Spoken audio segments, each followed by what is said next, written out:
So, you're obviously, this is not the first thing you built. I read that you started your career off as an engineer at NASA. Yeah. That's really cool. So what were you working on at NASA? So I'm a mechanical engineer is my background, and I worked for 9 years at NASA working on the Mars Curiosity rover. Yeah, stuff that I've like designed and touched and built and tested and integrated is on a little dot in the sky right now, Right. 50 million miles away.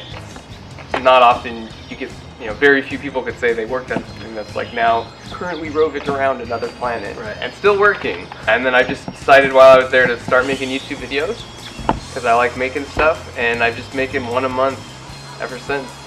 And so then you left NASA to found your own company, which is making digital Halloween costumes. Yeah, that's right. So tell us a little bit more about that. My very first YouTube video ever was I had an iPad on the front of me and an iPad on the back. You do a FaceTime chat, it looks like you have a hole in your body. That went super viral. People were like, cool idea, bro, but I don't have $1,200 for Halloween costumes. Yeah. I was like, how could you take this and make it a lot less expensive? So I thought, well, you have a picture of like a guy's face and then you use your phone with a free app that has like an eyeball moving around, or like a beating heart with a latex wound. Anyways, we had a whole range of products called Digital Duds. People seemed to like it. We made our money back like in 8 hours, and then I eventually sold it to some guys in the UK. I worked for them for 2 years just to help with the transition. Now I'm back to my engineering roots in Silicon Valley. Very cool. It's the time of year where science fairs are happening all around the country. So what tips would you have for a kid who wants to get their hands dirty, start building something for their local science fair? And I think the key with science fairs is like, find something you're naturally curious about. Whatever you do, do not do the project of like, does sunlight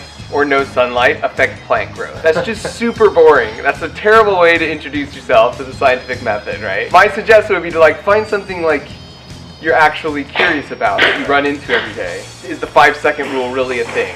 People are like, oh, the 5-second rule. So like test that. Or just playing video games really like rot your brain out. So do a test where you play video games and you run outside, then you read a book, you do this other thing, and then maybe do a test afterwards. Or like test things like that your parents tell you every day to see if like it's really a thing. If you come up with a cool idea on something you actually care about in real life, do a project about that, that's kind of key. Because that gets your heart pumping, and that's something you actually want to do. That's great advice.